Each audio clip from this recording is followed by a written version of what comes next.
Boa noite a todos. E isto não quer ficar. Eu vou só tirar as páginas que eu preciso. Exato. Bom, obrigado. O que eu quero fazer hoje é rapidamente rever o que já fizemos. Espera aí. Ligar isto. Tá, a parte técnica está feita. Portanto, rever tudo o que já falamos na parte 1, digamos assim, e depois vamos entrar na parte 2, e depois, se tivermos tempo, se eu não falar demais, então podemos ter perguntas e respostas, opiniões, sugestões, porque a ideia é de não só levar isto na cabeça, mas tentar pôr isto em prática, como nós dizemos em inglês, pneus no chão, referindo a aviões, não é? Estão a voar, mas é quando os pneus tocam no chão é que as coisas acontecem. Então vamos rapidamente rever. Eu nem vou usar os meus apontamentos, vou só seguir os slides, porque eles vão me dizer o que é que nós já falámos, não é? Falamos sobre os chefes poderosos que Davi tinha e como ele e um deles traçaram a linha, não é, com os filisteus, apesar do exército judeu ou israelita fugiram porque havia algo que lhes fez medo, talvez um exército gigante ou com boas armas, nós não sabemos o que foi, mas se eles fugiram é porque houve alguma razão. Mas David e Eleazar ficaram e lutaram contra um exército inteiro e Deus lhes deu a vitória. E nós pensamos, foi só um campo de lentilhas. Ou neste caso, o que é que foi? Foi lentilhas ou foi outra coisa? Porque isto aconteceu duas vezes. Campo de cevada, ok? Aconteceu outra vez com outra pessoa e era um campo de lentilhas. Então eu às vezes confundo as duas histórias. Muito bem. Mas então nós falamos sobre isso um pouco e como nós temos de fazer o mesmo com as nossas crianças, com os nossos filhos. Temos de traçar a linha, não é? E não é coisa pequena. Isto foi só tudo sobre isso, vamos passar por cima disto, porque eu só quero dar um resumo, senão estamos aqui outra vez muito tempo. O que é a nossa responsabilidade perante Deus, e eu falei sobre Deuteronômio 6, 4 e 7, que fala sobre amar o Senhor teu Deus todo o teu coração, toda a tua alma e todas as tuas forças, e a importância de fazermos isso. E como isto tudo é o que é? Amar. Amar é que é o imperativo aqui, a ordem que Deus nos dá. E depois temos que ensinar a amar os seus filhos, e destas coisas falarás, assentado em tua casa, andando pelo caminho, e deitando-te e levantando-te, ou seja, 24 horas por dia, 7 dias por semana, todo o ano, não é? Aproveitar qualquer situação para ensinar algo do Senhor às nossas crianças. Não é chegar ao domingo e depositar as crianças na escola dominical e pronto, já fiz a minha responsabilidade. Não, é ensinar, porque 1 hora por semana não vai desfazer as 60 e tais horas que as crianças estão a ser expostas a filosofias anticristãs na escola, na televisão, na rádio, nas revistas, nos jornais, nos livros, etc, etc, etc. Não é? Eu tive que cuidar das minhas sobrinhas durante 2 anos, fui o encarregado de educação delas durante 2 anos, e eu queria encorajá-las a ler, e íamos à biblioteca e elas traziam livros para casa para ler, e eu, que bom, não é? Até que um dia peguei num desses livros, ficção para adolescentes, e dali em diante eu comecei a ser muito mais, como é que se diz, cuidadoso, não é? Filtrar quais são os livros que podiam e não podiam ler, não é? Porque havia imoralidades, mas não só isso, havia uma atitude muito rebelde contra pais, contra adultos, uma história até era contra a igreja, e a igreja naquela história até por acaso era uma igreja evangélica. E então vemos que há um ataque de Satanás em todos os ângulos com os nossos filhos. Muito bem, e isto é uma ordem muito importante que Deus dá. Houve ali uma falha. Falamos sobre ensinar o menino no caminho que deve andar, e como no hebreu, os substantivos pode-se substituir por... Não, desculpa, os pronomes pode substituir por substantivos, de tal forma que podemos ler: ensina o menino no caminho em que deve andar, e até quando o menino envelhecer, o menino não se desviará do caminho. E é assim como nós normalmente lemos essa passagem, mas se nós substituirmos a forma como um rabi judeu diz, então nós líamos: ensina o menino no caminho em que o menino deve andar, e até quando o menino envelhecer, o caminho não se desviará do menino, não é? E esse é o objetivo que nós todos queremos nas crianças, é que o caminho esteja lá. Depois podem se desviar, não é? Até podem desviar-se durante anos e décadas, mas o caminho está sempre lá. E o Espírito Santo pode sempre pegar na palavra de Deus que está no coração deles e convencê-los do seu pecado e trazê-los de volta para o Senhor. Então este é o nosso objetivo. Muito bem. Falei em vários versículos que falam nossos filhos, que são passagens muito únicas em termos de religiões mundiais. Nós não encontramos o budismo, o shintoísmo, o hinduísmo, o muçulmanismo. Não encontramos versículos de carinho sobre as crianças. Okay? As crianças são uma coisa extra que nem se pensa no assunto, ou quando referem-se a elas é de uma forma até negativa, não é? Por exemplo, Maomé tinha como esposas algumas meninas de 7 anos de idade, ok? E é algo que os muçulmanos não gostam que se publica muito, porque o Maomé era de facto um homem muito perverso. Mas na Bíblia nós encontramos passagens de carinho da parte do Senhor para com as crianças. Eu partilhei algumas delas. A criança é uma herança, é um tesouro, são flechas, e acho que partilhei mais, não foi? Ok, isto é só para explicar isso. Falei como Jesus falou das crianças, para não impedi-las, e que dos tais é o reino de Deus. Isto é pesadíssimo. Se nós meditarmos um pouco nessas palavras, das crianças é o reino de Deus, vemos o valor que Deus dá às crianças. Mas, vamos lá ver. É aqui, não é? Qualquer um que escandalizar estes pequenos, melhor lhe fora que se lhe pendurasse ao pescoço uma moda de azenha e se submergisse na profundeza do mar. Uma moda de azenha, aquelas pedras redondas grandes. Ainda em Portugal pode-se ir algumas azenhas velhas e ver aquelas mós grandes. Okay? Imagina amarrar aquilo ao pescoço e deitar pelas profundezas do mar. É melhor isso do que o castigo que Deus vai dar àquelas pessoas que escandalizam as crianças, não é? Pensamos nos sacerdotes católicos que têm feito muito mal às crianças e outros, não é? E o castigo para eles vai ser mesmo severo. Outra vez, vemos nisto o carinho e o amor que Deus tem para as crianças, que não se vê isto nas outras religiões, não é? Muito bem, depois falei sobre como o diabo está a andar em nosso derredor, buscando a quem possa tragar, e é interessante que Pedro escolheu o exemplo do leão.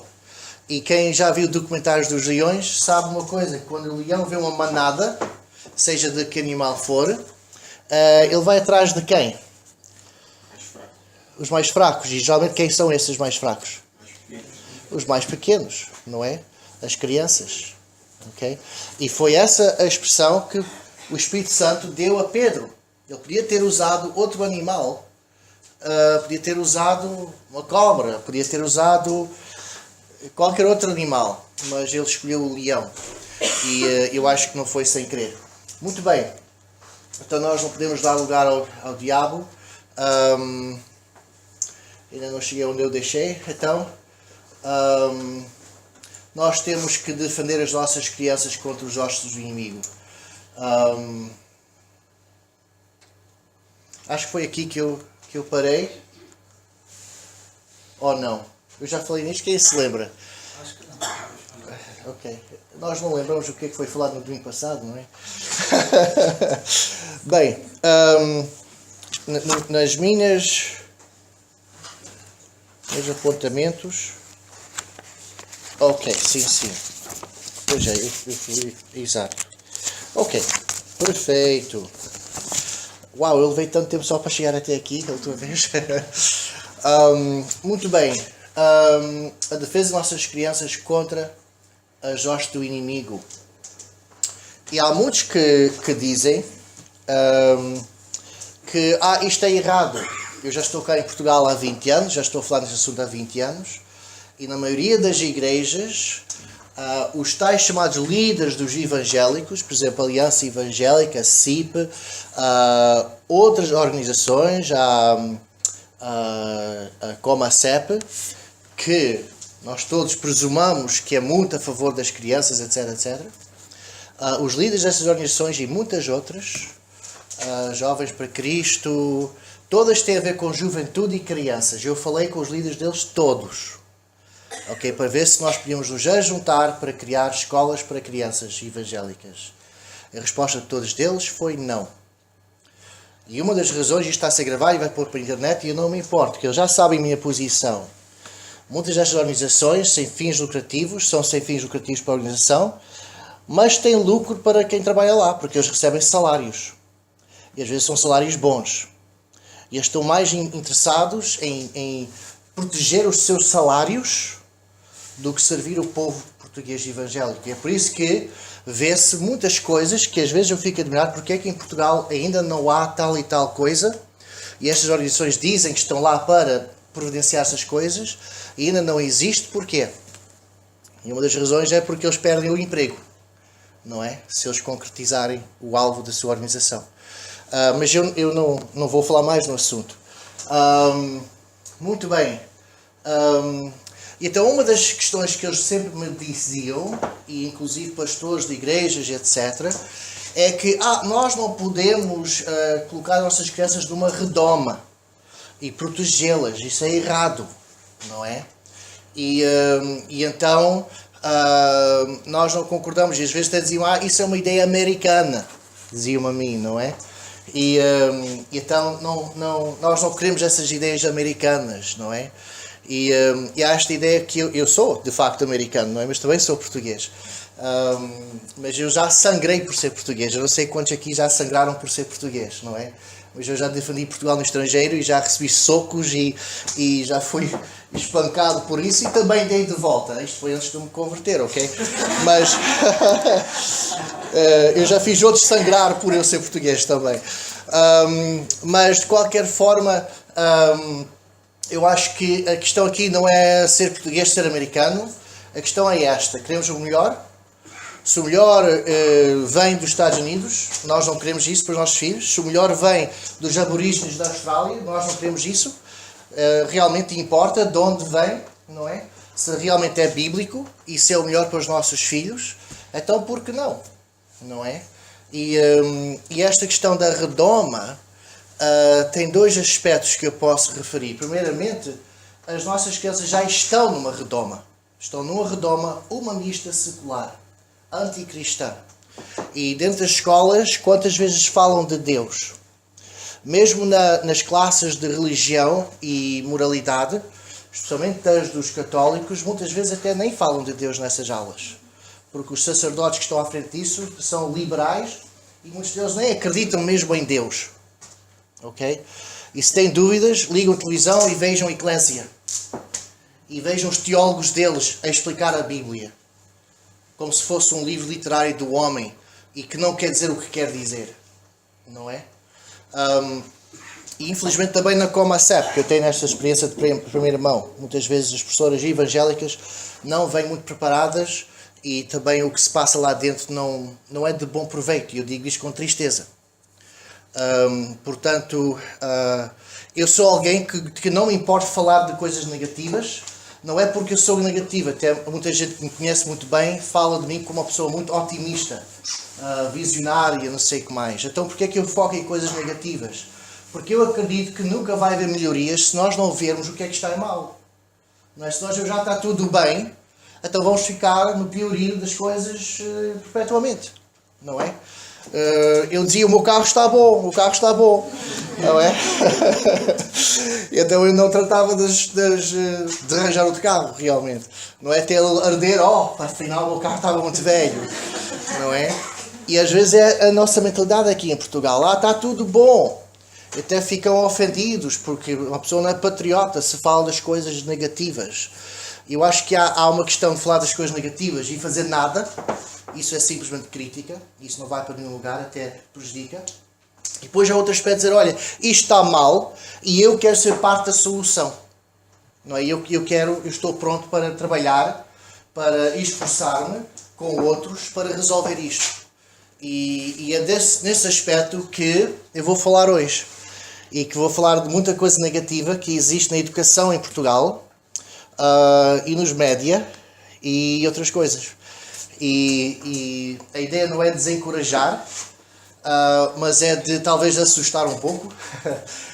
Se esse assustar leva a nós pensarmos melhor nos assuntos e fazermos mudanças que serão boas em prol dos nossos filhos, não é? É isso que nós queremos. Portanto, vamos analisar. Aqui. Vamos então analisar a situação espiritual dos nossos filhos em Portugal. Agora, lembra-se que eu estou a falar em geral e que há exceções. Ok? Há muitas pessoas que vinham ter comigo. Mas eu conheço uma escola que não é assim. Então a minha resposta é: ok, vais fazer de uma exceção a regra. Então não vale a pena falar mais. Eu estou a falar da regra, não é? O que é que nós encontramos normalmente. Mas há exceções e graças a Deus por essas exceções, não é? Eu estava a falar sobre a redoma e não acabei de falar do assunto. Então uma das coisas é que as nossas crianças estão de facto numa redoma. Já. E é uma redoma anticristã. Os nossos filhos, se não sabem, já estão a ser ensinados sobre o homossexualismo a partir do jardim infantil. Faz parte do currículo, faz parte daquilo que eles têm que ser ensinados. E isto já há bastantes anos. Isto não é uma novidade.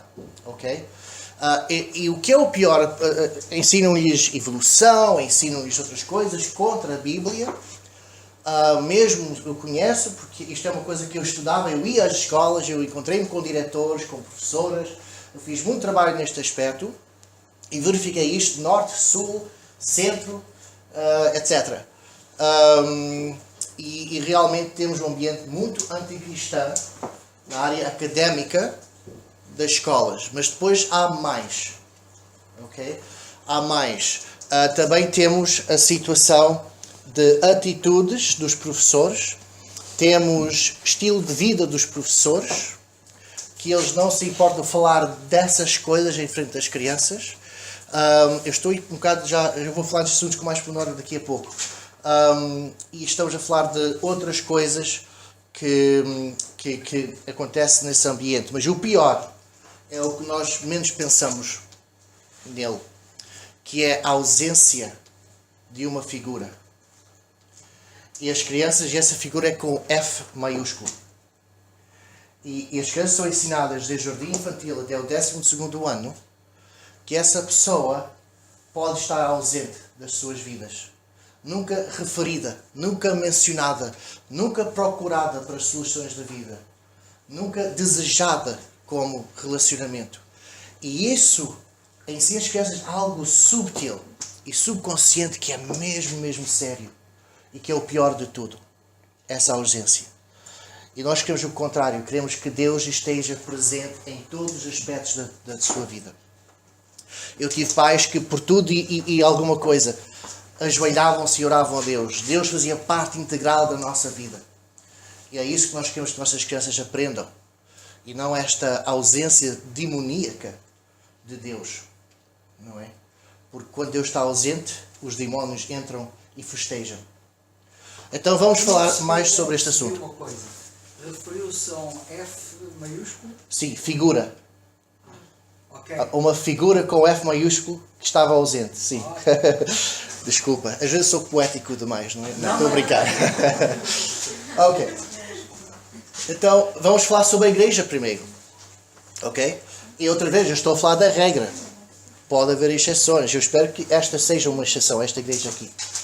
Mas, regra geral, já há uns 25 anos atrás, ou mais, até agora, cada vez mais está-se a perder a juventude. Ok?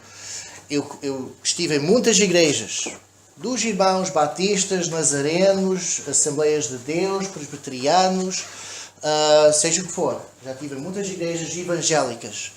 E uma coisa que todos me dizem, e que verifica-se olhando para as audiências, é que a juventude está-se a falhar. Eu vi em muitas igrejas miúdos de 13, 14 anos já declararem-se ateus perante os pais. E já não quererem ir para a igreja. Em muitos casos até não vão à igreja porque os pais não os obrigam. Que é um grande crime. Não é? Até o miúdo ter 18 anos está debaixo dos pais. E se ele não quiser ir à igreja, paciência, agarram-no pela orelha e arrastam-no para a igreja. Não é? Ele pode ouvir alguma coisa, o Espírito Santo pode tocar nele. Não é? Estamos a falar do seu destino eterno. Ok, eu estava a falar figurativamente sobre a orelha. Ok, perceberam? Ok, muito bem. Mas a juventude está-se a perder nas igrejas. E quando eles até ficam porque são obrigados, depois de terem maioridade, como é que se diz? 18 anos para cima, isso. Vão para a faculdade ou entram numa carreira e pouco depois desaparecem da igreja também. Então, quando eu digo que está-se a perder a juventude, também estou a falar nesse aspecto. Fizeram uma pesquisa nos Estados Unidos. Eu vi que muitas pesquisas que se fazem nos Estados Unidos acabam por ser muito semelhantes ao que se passa aqui na Europa. Porque estamos a falar de uma civilização ocidental. A Europa e os Estados Unidos não são assim tão diferentes uma do outro. Os Estados Unidos, por enquanto, é europeu. Não é? A maioria das pessoas lá são descendentes de europeus. São euro-americanos. Eu gosto de dizer que os Estados Unidos foi a primeira União Europeia. E foi. Os países aqui queriam se libertar da opressão das nobilidades, não é? E foram lá e lá criaram essa sociedade que queriam. E mais tarde conseguiam fazê-la também aqui, não é? Mas é basicamente as mesmas questões acontecem de diferentes maneiras, mas vê-se muito do mesmo em ambos os lados. Por exemplo, quando o Marco vem cá e fala questões lá, eu vejo muitas cabeças a abanar. Porquê? Porque estão a relacionar ao que se passa aqui também. Não é? E muitas vezes estamos a falar na mesma coisa assim, com o irmão Carlos e outros, sobre questões cá em Portugal, e o Marco, sim, também lá na América, é a mesma coisa, não é? E então, fizeram uma pesquisa. Estou a ver se me lembro bem das datas, mas não vou lembrar. Mas foi o Barna Group, se quiserem procurar na internet. Barna, B-A-R-N-A. Barna Research, quer dizer pesquisa, grupo. Grupo Pesquisa Barna, que é um grupo evangélico que faz pesquisa, faz sondagens, etc. E então, eles fizeram uma sondagem entre adolescentes evangélicos nos Estados Unidos. Foi uma sondagem gigantíssima, já não me lembro o número de pessoas que entrevistaram. Eu quero dizer que isto foi nos fins dos anos 1990, ok? E ficaram assustados porque a pergunta que eles fizeram várias, mas uma das perguntas mais importantes que eles fizeram é: consideras-te um cristão nascido de novo? E ficaram assustados porque só 40% dos adolescentes disseram que sim. 60% disseram não, eu não me considero um cristão nascido de novo. Okay? 10 anos mais tarde, o grupo Barna fez a mesma pesquisa, a mesma sondagem outra vez. Okay? Agora já estes adolescentes já estavam nos anos 20, então eles fizeram a pergunta outra vez a adolescentes. Okay? Daquela geração. E ficaram de boca aberta porque o resultado foi que 4% disseram que achavam-se cristãos nascidos de novo. Okay? Estamos a ver a rapidez com que nós estamos de facto a perder a nossa juventude. E mesmo apesar disso, muitos dos líderes de jovens e de escolas dominicais nos Estados Unidos recusaram aceitar isso. Dizer, isto não é verdade, isso não é verdade, não é verdade. Hoje em dia, eles já reconhecem que afinal é verdade. E era verdade. E então, isto é um grande problema que nós estamos a ter. E eu creio, pelo aquilo que eu vi, apesar de não ter havido nenhuma sondagem aqui em Portugal, que a mesma coisa está a passar-se aqui. E não é de surpreender. Não é? Quando nós pensamos que os nossos filhos estão a ser bombardeados com as mentiras de Satanás, dia e noite. Os pais estão ocupados demais para contrariar estes ensinos. E depois vão para a igreja só uma vez por semana. Os pais, quando vão para a igreja, estão cansados, não é? Os filhos não veem os pais a ter uma vida cristã, não é? Os professores da escola parecem ser muito mais intelectuais do que os líderes das igrejas, não é? Em muitas igrejas, infelizmente, os anciãos, aqui em Portugal, uma grande maioria das igrejas, os anciãos, até pastores, mal sabem ler. Isso é um facto, não é? Que está a mudar agora com a nova geração, mas até agora tem sido assim. Então o miúdo pensa, bem, o meu professor, que é muito inteligente, diz que não há Deus. E aquele homem ali à frente, que mal sabe ler, diz que há Deus, quem é que eu vou acreditar? Não é? Eu não vejo os meus pais a ver esta fé, portanto eles realmente não acreditam. Porque nós sabemos, as ações falam mais do que as palavras. Os pais podem dizer, eu acredito em Deus, mas depois quando vivem sem Deus, como se não houvesse Deus, o que é que nós estamos a ensinar aos nossos filhos? Não é? Então isto não é de nos surpreender. Não é? Isto não é de nos surpreender. A edificação da juventude não é uma prioridade nas igrejas. Não é? E é uma coisa interessante. Nós sabemos o que é que uma pessoa valoriza por duas coisas. Pela forma como gasta o seu dinheiro e com a forma como gasta o seu tempo. Não é? Quando a pessoa usa o seu tempo e o seu dinheiro, isso é que ele valoriza. Não é? E muitas famílias, quando passa a coleta, os filhos veem. Não é? Os pais vão pôr as moedas lá dentro. Não é? Mas depois compram aquelas televisões gigantíssimas, não é? Para pôr na parede. Os filhos veem. Eles estão a interiorizar. Afinal, estas coisas são mais importantes do que a igreja. Não é? O tempo se gasta. Quanto tempo é que os pais passam na internet e na televisão? E quanto tempo é que os filhos estão a ver os pais a passar a ler a Bíblia? Eu estou sempre a falar bem dos meus pais, não é? Vocês pensam mas é verdade. O que eu digo é verdade e teve um efeito em mim. Não é? O tempo que os pais... Eu se vos dissesse o tempo que os pais gastavam a ler a Bíblia, vocês nem acreditavam. Eles adoravam fazer isso. Não se deve usar a palavra adorar dessa forma. Explica lá isso. Porque a gente, eu já lhe tenho dito, Sim. Peço desculpa da interrupção. Está bom, está bom. Eu já lhe tenho dito pessoalmente assim, Sim. que eu vejo o efeito dos seus pais em si e no seu irmão. Sim, sim. E é verdade, e é verdade. E eu nem sempre me apercebi disso, até chegar ao adulto, não é? Mas é verdade, os meus pais, quando acordam de manhã, e eles acordam cedo para fazer tempo, porque eles são pessoas muito ocupadas, portanto eles acordam pelas 5 da manhã, às vezes, para lerem a Bíblia individualmente, à parte. Eles passam tempo com o Senhor a ler a Bíblia e orar. E depois, eles se juntam, têm o seu pequeno almoço, e quando acabaram do seu pequeno almoço, eles abrem a Bíblia e leem juntos, e oram juntos. Eles fazem o mesmo à noite. Mas durante o dia também, quando eles têm tempo, eles abrem a Bíblia e estão a ler. E a estudar. Não é? Os meus pais leem a Bíblia todos os anos. A Bíblia inteira, todos os anos. E agora que eles estão mais velhos e têm menos coisas a ocupar-lhes... A ocupar-los, exatamente. Estava a ver se alguém aqui sabia... Não, estou a brincar. Olha, hoje a minha amiga não está aqui. A minha amiga Planta. Ela está sempre assim a fazer isto com a minha gravata, não é? Quando eu estou aqui, está bom.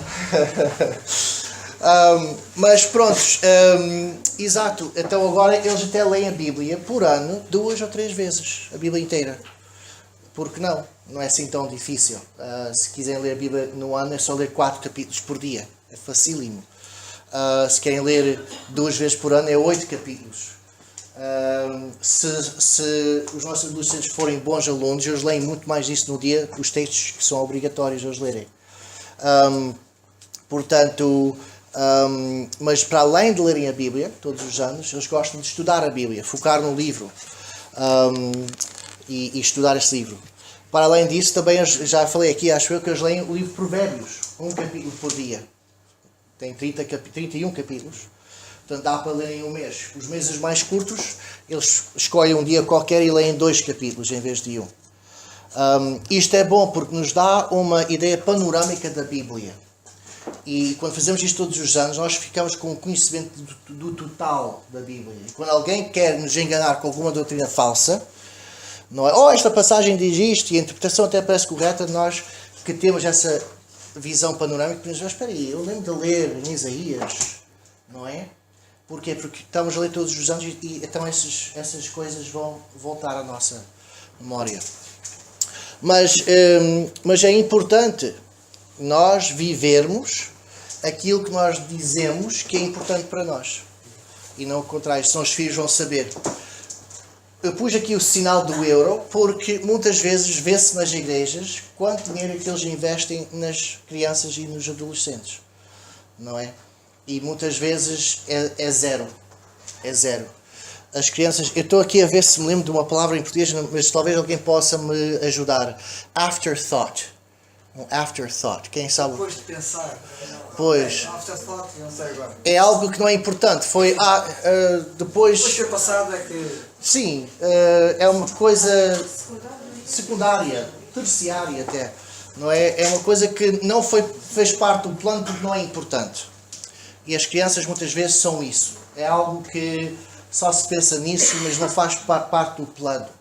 E é muito importante as igrejas hoje planearem e pensarem nas crianças. Eu tenho ido a igrejas que acreditam muito fortemente que as crianças devem fazer parte das reuniões. Então a escola dominical é em períodos que não interfere com outras reuniões. É uma filosofia, eu não sou contra nem a favor, mas quando eu vejo crianças na audiência, eu mudo a minha mensagem. Porque eu quero que elas compreendam estas verdades. E eu vi nessas igrejas muitos dos irmãos que estão a pregar ou a partilhar a palavra de Deus a fazerem o mesmo. Eles falam nas mesmas verdades, complexas, pesadas, mas numa linguagem simples, porque as crianças estão lá e querem que as crianças ouvem. E as crianças sabem que estou a fazer isso, não é? E isso lhes dá a ideia de que, uau, eu sou valorizado aqui nesta igreja. Muito bem. Realmente nós investimos tempo e dinheiro na edificação da nossa juventude. Passamos tempo com eles ou não. Para além dos meus pais, há um homem que foi uma grande influência na minha vida quando era adolescente. Ele tirava tempo comigo. Ele ia me buscar em casa para jogar basquete. Não é? Quem é que gosta de basquete ali atrás? Então nós jogávamos basquete nos campos da municípios. Isso. E enquanto jogávamos, muito competitivamente, falávamos coisas do Senhor. Não é? E ele fazia isso com outros jovens, não é só comigo. E tínhamos reunião de jovens, e tínhamos a escola dominical. E tínhamos um professor de escola dominical que amava muitas crianças e amava a palavra do Senhor. E ele nos obrigava a decorar versículos bíblicos, não é? E nós até começamos a ser muito competitivos uns com os outros. Quem é que decorou melhor e pode dizer mais depressa. Mas o que é importante disso tudo é que ficou cá dentro, não é? Eu tenho muitos versículos que eu preciso de redecorar. Mas aqueles que eu aprendi de criança eu não preciso de memorizar outra vez. Estão lá para sempre, não é? E então isto é muito importante. Nós estamos a investir nas nossas crianças e nossos adolescentes e a resposta aqui em Portugal é que em geral não. Não é? E quando o fazem, infelizmente, isto é nas igrejas maiores, que têm grupos de jovens de centenas, não é? É tudo diversão. Não há a palavra de Deus. Convide os seus amigos da escola para vir cá, vai haver jogos, vai haver refrescos, vamos ver um filme, O que é da palavra do Senhor é uma oração rápida no princípio e talvez no fim, ou talvez uma mensagem de 2 minutos, porque os adolescentes ficam cansados, não é? Eles não podem... Às vezes nestas igrejas parece que os adolescentes são da terceira idade, sem ofender os que são da terceira idade, não é? Mas, por acaso, eu conheço uma irmã da terceira idade lá na nossa igreja dos Estados Unidos. Ela é cabo-verdiana e ela tem memória fotográfica. Então ela pega, por exemplo, o Salmo 119 ela consegue citar tudo, com as vírgulas e tudo no lugar. É formidável.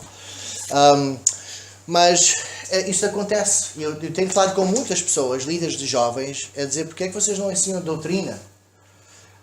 Os jovens não conseguem. Bem, eu sou diretor de escolas, já fui professor, e uma coisa que eu sei, a etapa, como diz, a faixa etária, é assim que se diz, que mais consegue interiorizar doutrina complexa é os adolescentes. E eu sei isso porque a maioria das coisas que eu sei hoje, eu aprendi quando era adolescente.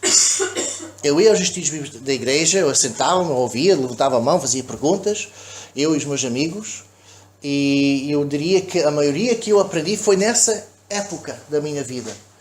Os adolescentes têm uma capacidade fascinante de perceber coisas espirituais. E é por isso que muitos adolescentes também viram-se para o satanismo e outras coisas espirituais. Só que não são espirituais boas, não é?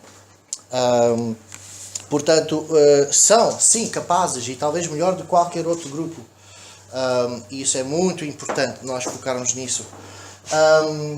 Entretenimento ou negligência? Eu já foquei nisso. Não é? Muito entretenimento e nada de realmente ensino. Pouco tempo com eles. Ok, já falei nisso. Vamos falar na escola. Eu já falei um pouco sobre isto, não é? Desdém pela Bíblia. Se o aluno fala da Bíblia na escola, regra geral, vai receber insultos da parte da professora. Ou pelo menos algum desdém. Ok? O que é que eu fiz?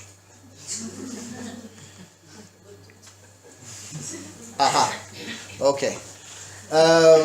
A ausência de Deus, eu já falei sobre este assunto. Isto talvez é a pior coisa que está na igreja. Sabem, eu gosto muito de música e eu fiz algumas disciplinas de música na universidade. E eu fiquei fascinado. Eu tinha um professor que era judeu, Dr. Kaplan, e ele disse uma coisa que eu nunca mais esqueci. Ele disse: a música é feita de, já nem lembro, é feita de sons e silêncios. E eu fiquei, uau, aquilo foi como se o universo explodisse na minha cabeça, uau, não é? Mas é verdade, se nós não tivermos os silêncios, nós não temos música, temos barulho, não é? Essas pausas são importantes na música. E quando levantar uma nota e quando colocar a nota, não é? Se nós estamos sempre só a pôr notas, dali a pouco temos uma dissonância e é horrível. E então, muitas vezes, quando se ouve os políticos, o que eles não dizem é mais importante do que aquilo que dizem, não é? Então nós temos de ter cuidado. E é o que eles fazem, é o que eles fazem com Deus. Ele está ausente, misteriosamente ausente, não é? E isso é muito grave. Eu não posso enfatizar isso o suficiente, mas se eu o fizesse, vocês nunca saíam daqui. Falta de valores absolutos. Uma coisa é errada ou é certa? Errado e certo. Isso é uma forma antiquada de ver as coisas. Não sei quantos aqui são adolescentes. Levanta a mão. Mais deste lado. Ok, temos alguns, ok? Que estão na escola. E quantos aqui estão na década dos 20? Temos mais? Ai não. Pois, és adolescente. Ok, muito bem. E então, os que são da década de 20 talvez ainda se lembram. E os que são adolescentes ainda sabem, com mais frescura na memória. Mas há uma história que contam, ou nas classes de literatura ou de outras classes, que talvez já modificaram. Portanto, pode não ser exatamente como eu vos estou a dizer, pode ser da forma como eu aprendi, foi um barco, mas pode ser numa selva, pode ser com animais, não sei como. Mas geralmente a história é esta: estão num barco, tem um cozinheiro, um engenheiro e um médico, qualquer coisa assim, não é? E só tem, vamos dizer que há 4 pessoas, porque o quarto somos nós, e só há comida para 3. Quem é, e é preciso dispensar de uma pessoa. Quem é que nós deitamos para o lado? Para o mar? Quantos aqui já ouviram uma história assim ou semelhante? Ok, alguns. Ok, os outros estavam a dormir na aula durante essa altura. Não. Mas pode não ter esta aparência, mas em outras maneiras eles ensinam coisas assim. A minha resposta é nenhum. Porquê? Porque na minha resposta, aquela figura de F maiúsculo está presente. E eu vou orar e Ele vai nos resgatar dessa situação. E eu não preciso de matar ninguém para a comida dar para todos. Porque Deus é verdadeiro. E se algum dia estiver num barco no meio do Pacífico, eu vou orar melhor do que já orei na minha vida inteira, não é? E Deus vai responder.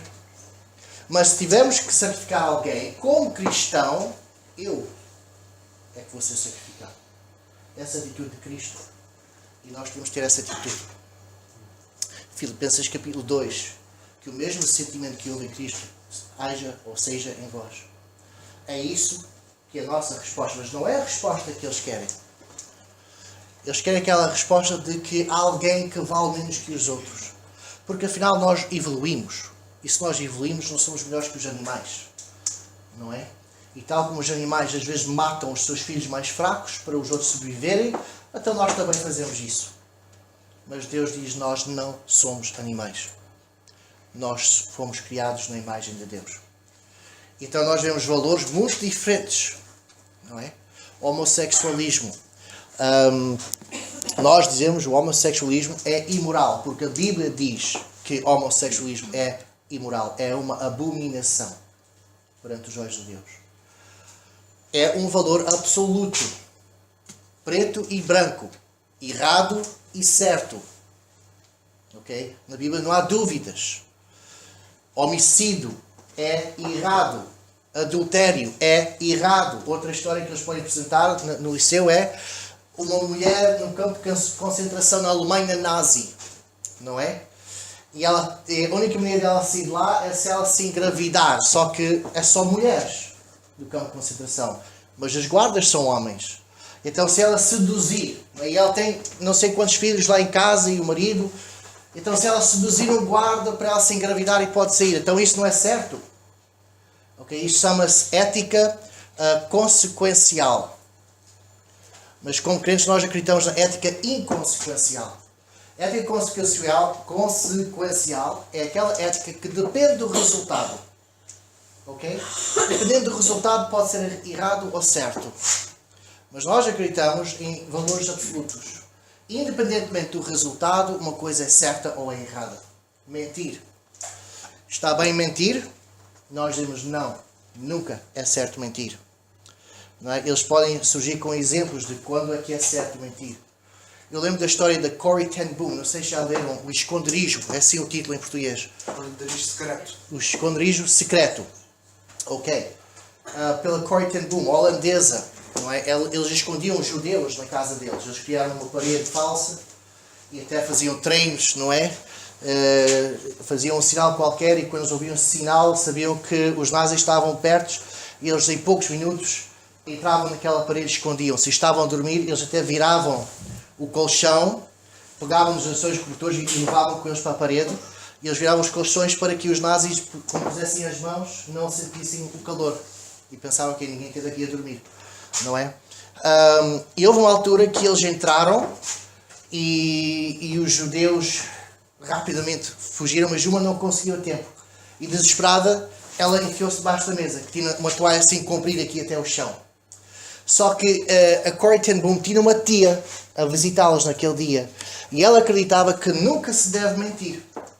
Então os soldados entraram, fizeram uma procura à casa e eles disseram, botaram a arma a eles, não é? Onde é que estão os judeus? Vocês estão a esconder judeus. E o pai da Corrie ten Boom, não, nós sabemos nada de judeus, não é? E depois apontaram a ela mesmo e eles todos ficaram assim apavorizados porque eles sabiam que ela nunca mente. E ela disse, bem, por acaso temos uma aqui debaixo da mesa. E eles ficaram, não, acabaste de dizer isso, não é? O soldado ficou, pá, pois, brincou de mim. E foram-se embora, não é? E então vemos que realmente um crente tem valores absolutos. Nunca é certo fazer o que Deus diz que não se deve fazer. Não é? São valores absolutos, mas nas escolas eles ensinam valores relativos. Depende da situação. Não é? Ter relações sexuais antes de casamento, desde que se amam não há problema nenhum. Depois eles têm que instituir o aborto. Não é? Por causa disso. E outras coisas piores. E depois há doenças. Eles não falam das 330 e tais doenças que existem por causa de relações sexuais. Muitas das quais não são fatais, mas a pessoa vive com de dificuldades toda a sua vida. Porque para a maioria destas doenças não há cura. E algumas delas são fatais. E não é só a SIDA, há outras. E esta sociedade está completamente perdida na questão de moralidade. Porque eu vi nos anos 80, e aqueles que têm a minha idade, não é? Que têm assim 20 e poucos anos de idade, lembram-se disto. Os milhões e bilhões de dólares que foram para a pesquisa da SIDA, para encontrar uma cura para a SIDA. E hoje em dia, a partir dos anos 90, já havia, não a cura, mas medicamentos que deixam a pessoa viver uma vida longa. O Magic Johnson é um exemplo disso, jogador do basquete, que ainda está vivo, ok? Beneficiou dessa pesquisa. Mas onde é que está essa dedicação e esse dinheiro todo para resolver cancro? Ou para resolver as outras doenças que nos afligem? Onde é que está? Mas para SIDA e outras coisas que têm a ver com relações sexuais, como é que chamou aquela doença lá da África que tivemos há 2 anos, dos mosquitos? Ébola. O que vocês não ouviram nas notícias é que a ébola é transmitida principalmente por relações sexuais. Ninguém ouviu isto nas notícias. Ok? Mas pensam bem, líquidos humanos, não é verdade? Não é assim que se transmite? Quando é que nós partilhamos líquidos humanos com outros? Fernando, igual aqui o meu cuspo, está bem? Quando é que nós partilhamos líquidos humanos uns com os outros? Geralmente é só no acto, não é? E vê-se que a ébola foi o resultado da grande imoralidade. Romanos fala nisso, que Deus permite estas doenças quando pessoas chegam a um ponto de imoralidade, não é? Surgem estas doenças. Sífilo é uma coisa, pensa-se que é da época medieval. Não é. Sífilo ainda está bem vivo hoje e muita gente tem sífilo. E depois, com esta promiscuidade, estão a espalhar estas doenças. Sífilis. Ser feliz? Não. Não pode ser. Não. Sífilis. Uau. Ok. É bom não saber estas coisas. Não. Mas temos, e estamos a rir, mas pode haver pessoas aqui agora mesmo que sabem que estão a sofrer de uma doença que foi transmitida sexualmente. Aqui nesta igreja e em outras. E pessoas que já fizeram abortos. E isso já é outro assunto. Mas a igreja também tem que agir de simpatia e de amor para com essas pessoas. Não é? Porque precisam, talvez mais do que outras. Portanto, nós estamos a condenar essas coisas, mas não as pessoas. Desprezo pelos princípios bíblicos de vivência, é o que estava agora a falar, não é? Princípios de vivência. E eu já presenciei muitas vezes em escolas públicas aqui em Portugal, nas minhas visitas, porque eles nem escondem. Professoras, por exemplo, alunos assentados para verem algum programa no auditório. E as pessoas mesmo ali em frente dos alunos a falarem da sua má vida nos boates à noite. À frente dos miúdos, às vezes até miúdos muito pequenos. Não é? Diretores. Eu falo disto porque isto me choca, porque eu cresci num país em que isso não acontecia. Talvez agora já está a acontecer lá. Mas isto chocou muito. Professores a usarem palavrões. Professores a insultarem os seus alunos quando não sabem as respostas.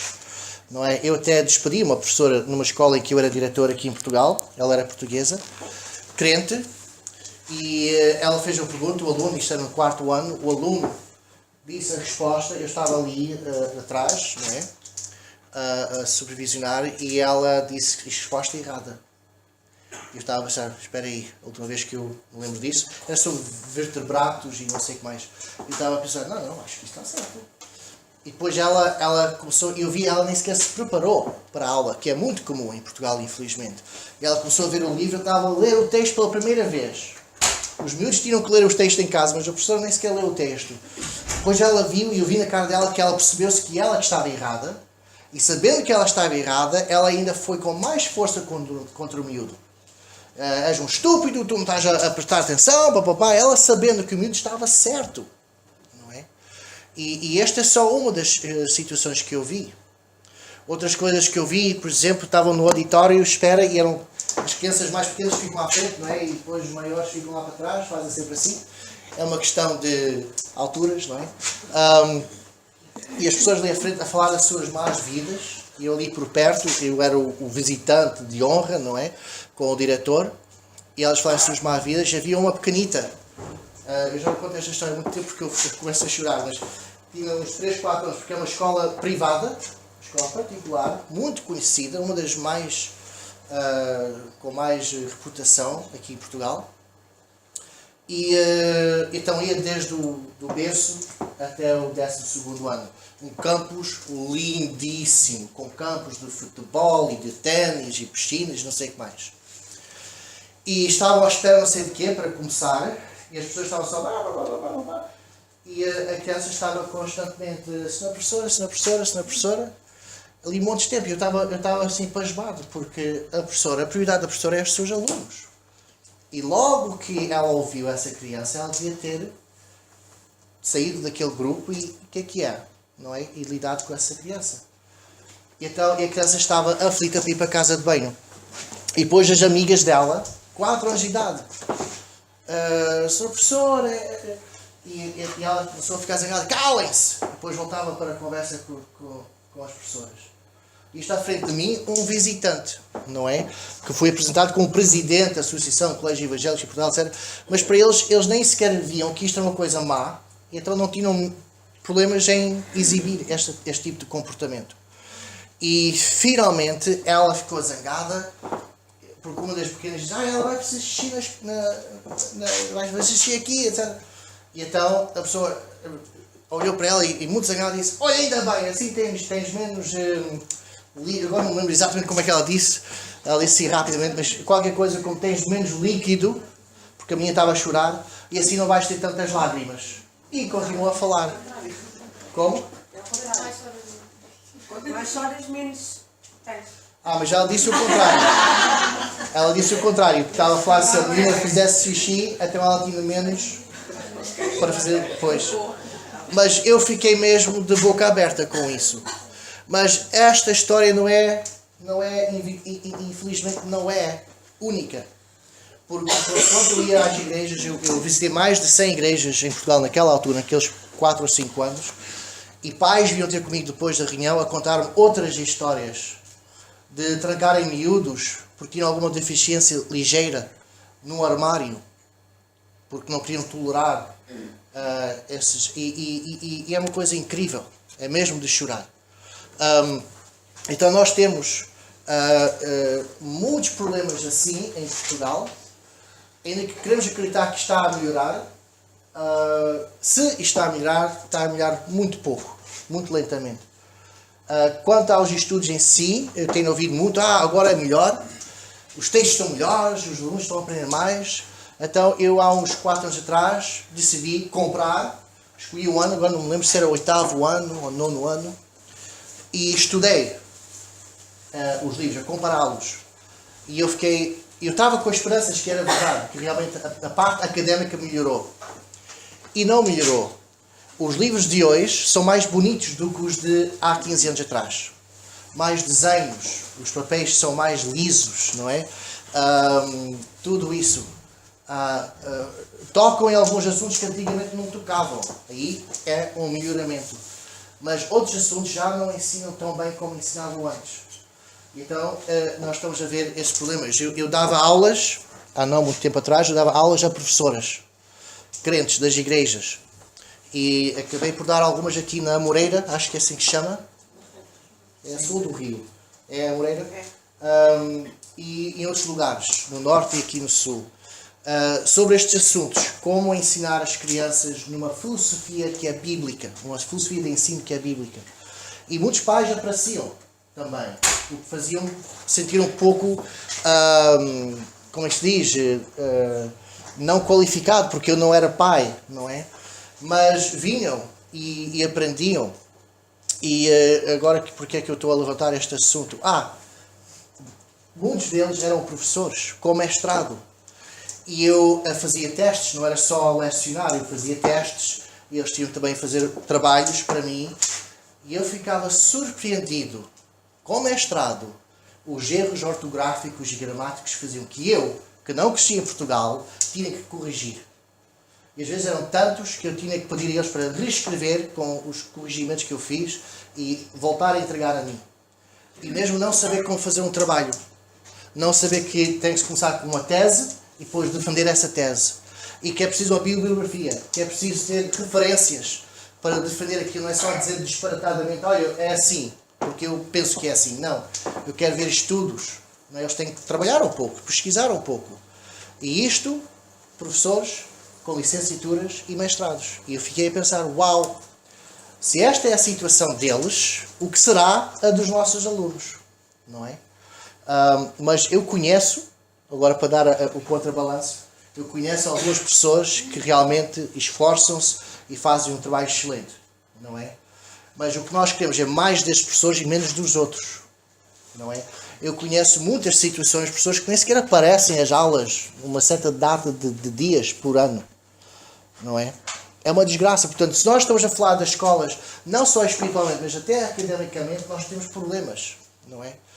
E isso é triste, não é? Mas os pais deviam estar a par disto tudo. Os pais deviam saber quando a professora não vai à escola, não é? Devem de se informar, estar constantemente, devem de ser uma irritação para os professores e o diretor. Ok?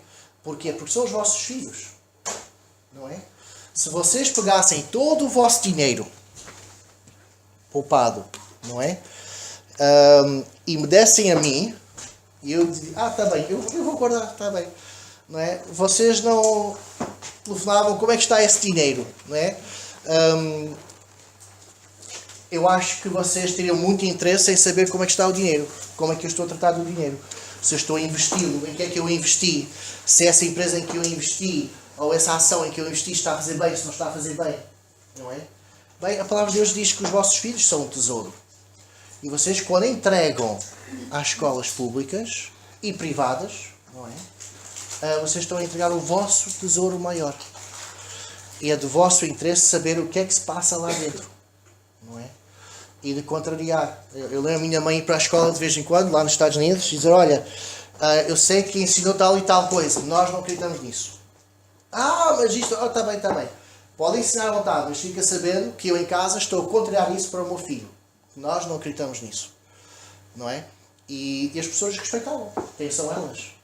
E a vossa Constituição, a Constituição Portuguesa, diz que as pessoas que têm prioridade na educação das crianças são os seus pais.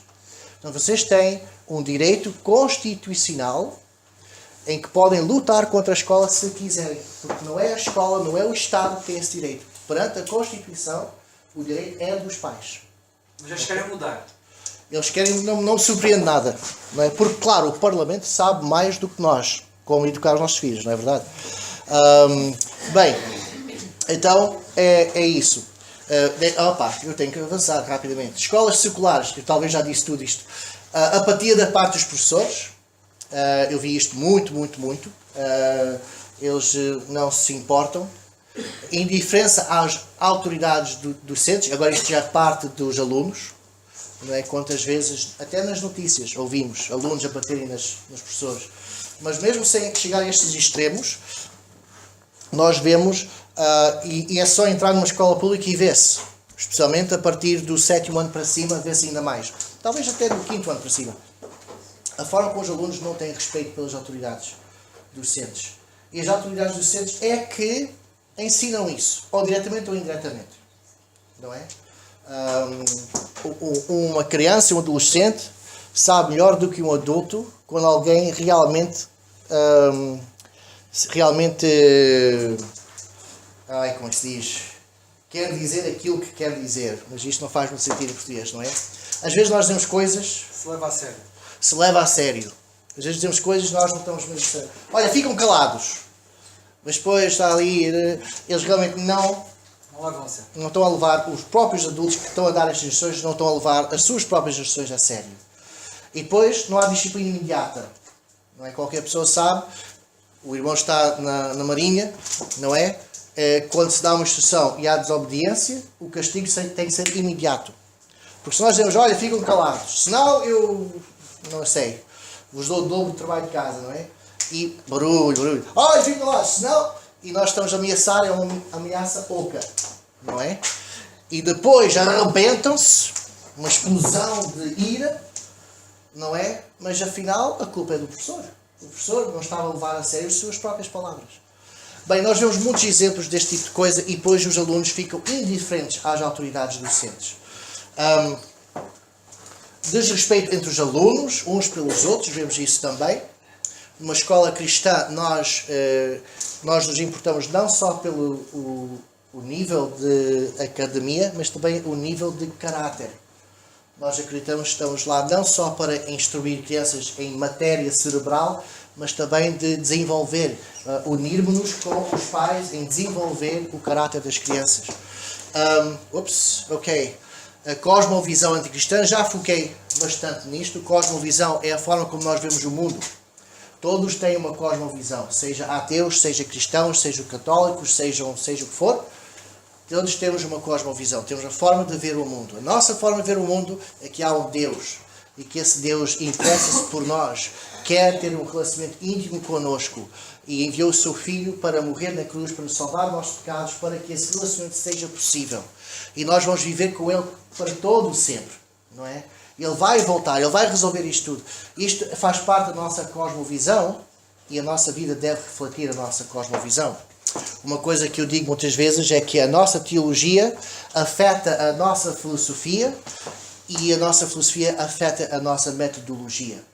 E nós todos temos filosofias de várias coisas. Nós todos temos filosofia de conduzir, não é? Eu tenho a minha filosofia de condução, o Marco tem outra. Não é? Por isso que quando ele chega aqui, geralmente ele está branco, não é? Mas eu realmente não sei porquê, não sei. Bem, mas todos nós temos uma filosofia de fazer a loiça. Às vezes meus pais vêm visitar e a minha mãe tem uma filosofia diferente de fazer a loiça do que eu. E de arrumar as coisas. E depois, quando eles vão-se embora, eu passo meses, onde é que está aquela coisa? Onde é que está aquela panela? Porque ela tem uma diferente filosofia de como categorizar e arrumar as coisas. Então essa filosofia afeta a nossa metodologia, como nós fazemos as coisas. Então a nossa teologia afeta as nossas filosofias e isso afeta as nossas metodologias. Então a nossa cosmovisão deve de ser algo muito importante nas nossas vidas. Como alguns ateus dizem, como o Dr. Dawkins, que ou os crentes realmente não acreditam naquilo que dizem, ou são as pessoas mais cruéis do mundo. Porque eles pensam que todos vão para o inferno e não estão a fazer nada sobre o assunto. Não é? E então, a nossa teologia devia de afetar a nossa filosofia, que devia de afetar a nossa metodologia. E não é só que devia, é que mesmo afeta. Se nós não estamos a evangelizar, quer dizer que a nossa filosofia não é aquela que nós dizemos que é, que quer dizer que a nossa teologia não é aquela que nós pensamos que é, ou que dizemos que é, não é? Muito bem. As redomas humanistas, já falei nisto. Convém eu pus aquilo em negrito, porque é uma questão grande que se levanta. Resultados académicos pobríssimos. Eu não quero tirar muito mais tempo, mas se prestarem atenção, cada ano dizem os resultados dos exames globais e são pobríssimos, especialmente para mim, que eu estou sempre a comparar com outros países, não é? E houve ligeiras melhorias, acho que foi no ano passado, que ficaram surpreendidos porque houve ligeiras melhorias, não é? Mas, uau, ainda muito em baixo, não é? E depois não é surpreendente que escolas privadas e algumas católicas têm melhores resultados do que as públicas, não é? E quando nós vemos pessoas a protestar contra as escolas privadas, eu tenho que perguntar porquê, não é? Porque se eles estão a fazer melhor, antes de protestar, vamos melhorar as públicas, não é verdade? Não é só dizer, olha, somos contra as privadas, que afinal estão a fazer um bom trabalho, não é? Uma grande parte delas. Bom, como quem diz, se os nossos patamares estão baixos, não é? Porque comparado com outros países, estão mesmo em baixo. Falta de segurança, outro assunto que tem se levantado nos últimos anos, que é incrível para quem cresceu aqui em Portugal. Eu lembro de visitar Portugal e quando havia um homicídio era algo, uou, toda a gente espantada com isso. Agora já é uma coisa cotidiana e muitas vezes até acontece nas escolas. E vê-se até pessoas a filmarem com o telemóvel e colocar na internet, crianças a espancarem crianças. Não há segurança, homens a entrarem e venderem droga, etc, etc. É triste. Níveis irregulares de autoestima.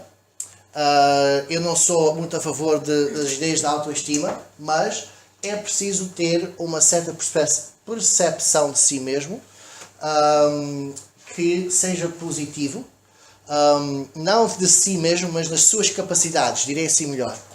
Que eu sou capaz de fazer isto. Eu lembro que havia uma menina lá na nossa escola, uns 14 anos, que pensava que ela era um fracasso total. E então eu uma vez chamei-a para o meu gabinete e disse, olha, tu vais dirigir o jornal da escola. E ela, eu não posso fazer isso, eu sou estúpida. E eu disse, estás a insultar-me? E ela ficou, o quê? Porque ela pensou que ela insultou a si mesma. Eu disse, se eu, o diretor, te pedi para fazer o jornal, porque eu penso que tu és capaz. Estás a duvidar das minhas capacidades de discernir se um aluno é capaz ou não. E ela ficou assim a pensar, ok, está bem. E ela foi e fez um bom trabalho. Não é? Então, temos que embutir isso nas nossas crianças. Que eles têm capacidade, não é? Que não são estúpidas, mas quando eu visitei as escolas públicas, essa é a palavra que eu ouvia mais. Das professoras para os alunos.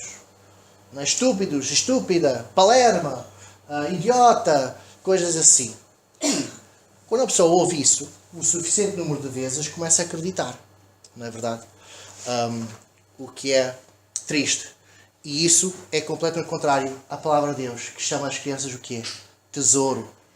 Não é verdade? Plantas, flechas, palavras positivas, não é verdade? Muito bem. Falta de preparação para a universidade. Não tenho tempo para falar de tudo isto, mas eu tenho visto alunos universitários esforçarem-se, e depois eu vejo os trabalhos em que eles estão a esforçar-se.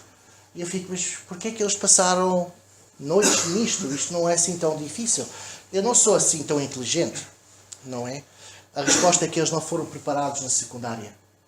Então vão para a universidade e eles têm uma grande dificuldade para sobreviver no ambiente académico da universidade, não é? Uma escola secundária devia de preparar o aluno para a universidade. Não para gabar de mim mesmo, mas eu tive alunos no 10º ano e para além, e eu era uma pessoa muito exigente. Eu era assim uma autocontradição. Eu era muito exigente e ao mesmo tempo muito brincalhão. Mas quando era para coisas académicas eu era exigente.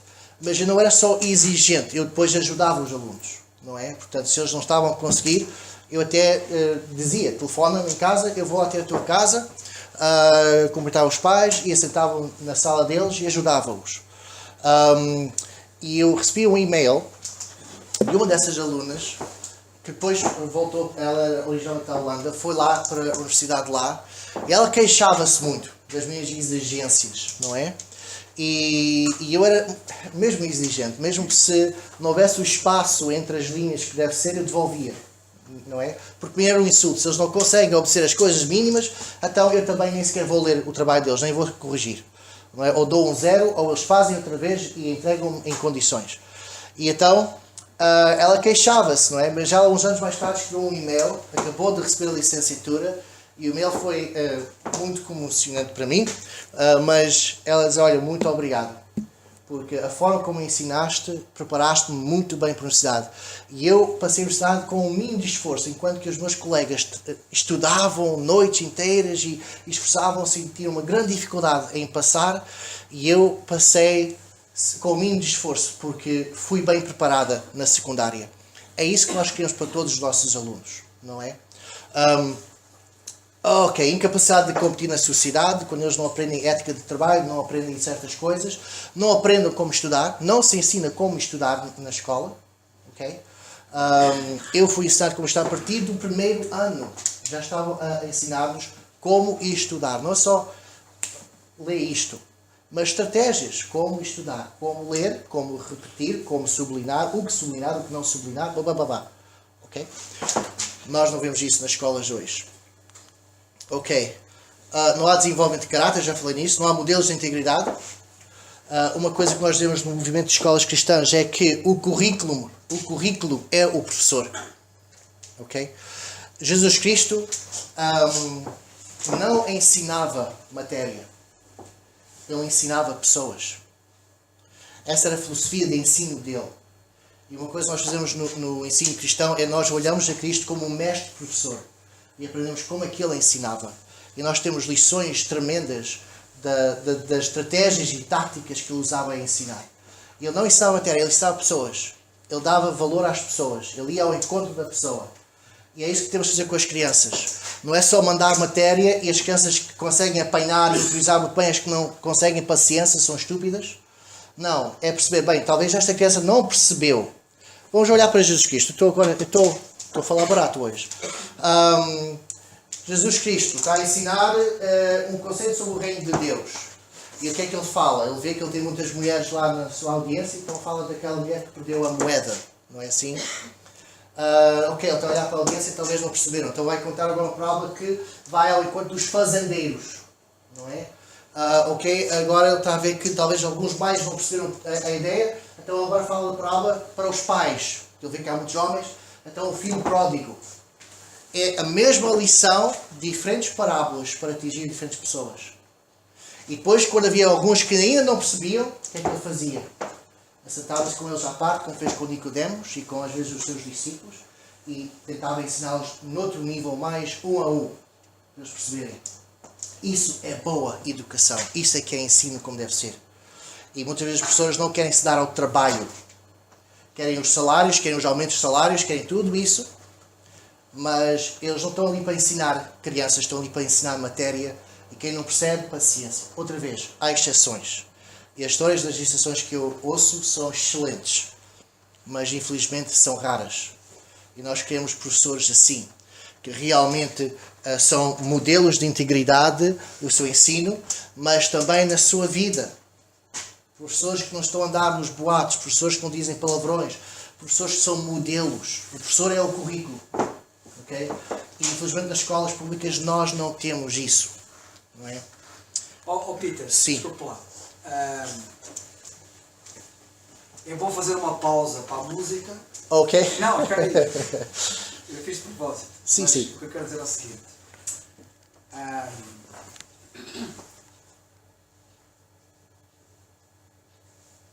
Eu gostava que isto fosse em slow motion. Sim. Eu tenho que apanhar um avião na segunda-feira de manhã. Portanto, eu não posso falar mais do que 5 da manhã de segunda-feira, está bem? Mas vai mesmo apanhar? Vou mesmo. Mas, Peter, o que eu quero dizer é o seguinte. Eu não estou a dizer para falar mais devagar. Ok. Isto é muito bom. Sim. É muito importante. E o Peter há bocado estava a dizer assim, eu vou passar mais à frente porque na hora, tal. Mas assim, epá, se a gente sair daqui às 3 da manhã, não estou a exagerar. Não estou a exagerar, o Peter não tem que descansar e não tem que ir para Lisboa. Mas é assim, isto é muito importante. E eu, por exemplo, estava a ver aqui alguma parte da audiência e, por exemplo, uma das dificuldades que eu noto dos nossos jovens nos estudos que eles têm, às vezes têm negativas e têm dificuldades. No outro dia, aqui numa reunião de jovens, eu falei com alguns deles estão aqui, ouviram aquilo que eu disse, e falei com um em particular, embora os outros estivessem presentes, e a minha preocupação foi tentar ajudá-lo, porque eu já fui jovem, já tive a idade deles, senti as dificuldades deles, fui muitas vezes rebelde como eles, todas as coisas como eles, não somos diferentes. E porque eu percebi isso, eu tentei a fazer uma coisa que é ajudá-los a estudar, a saber estudar. Muito o bem. Peter tocou aqui numa coisa muito importante, que muitos às vezes não sabem como estudar. Exato. E eu ia lhe pedir uma coisa, um dia explique isso a eles. Ok. Mas não agora. Sim. Até há uma técnica S4TR, acho eu. Não, S3. Mas que é um método de estudar quando está-se a ler um texto. Como... Se calhar também é bom para a Bíblia. Como? Se calhar também é bom para a Bíblia. Também é bom para a Bíblia.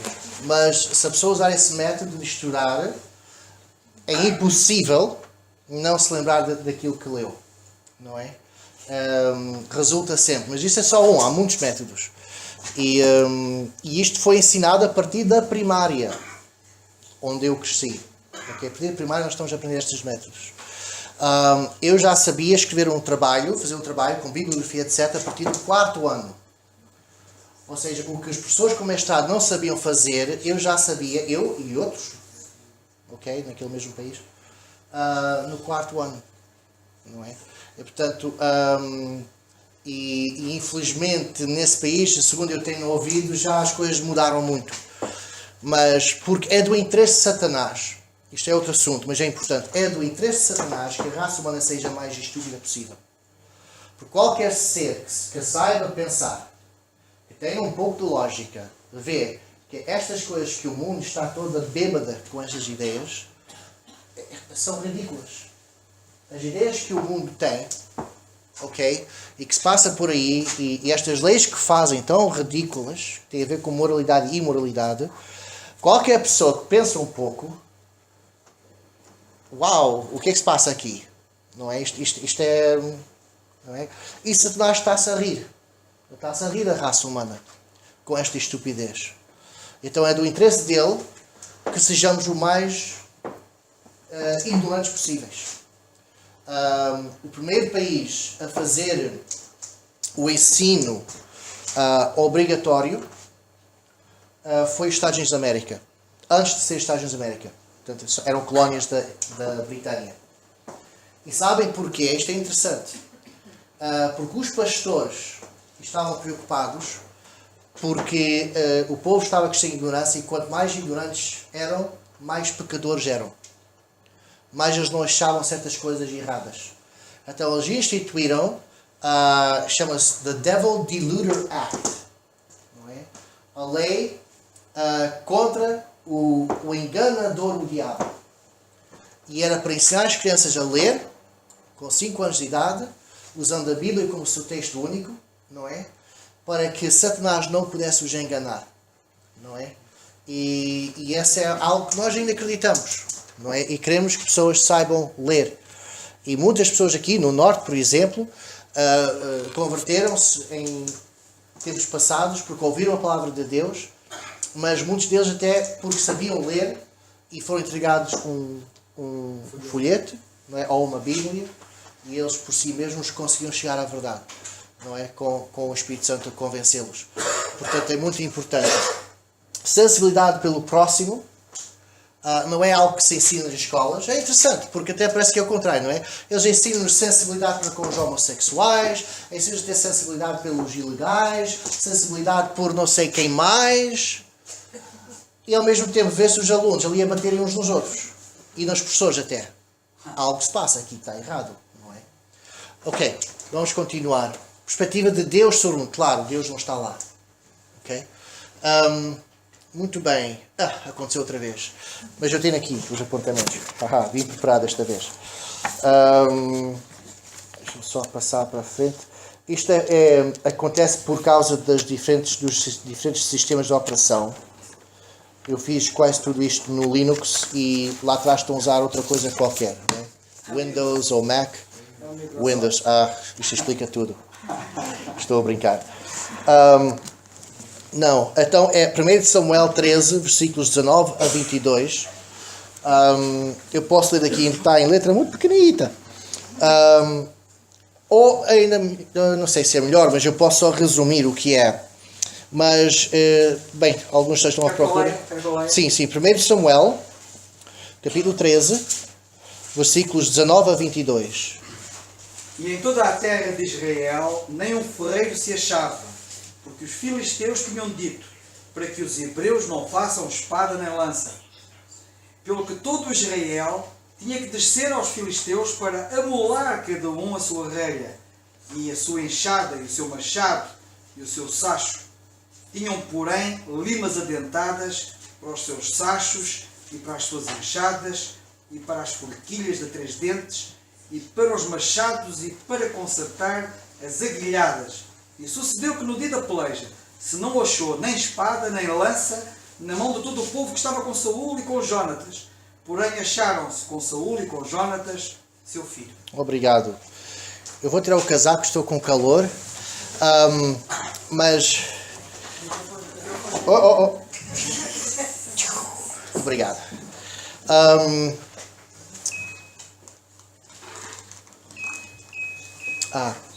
Os outros podem estar com frio.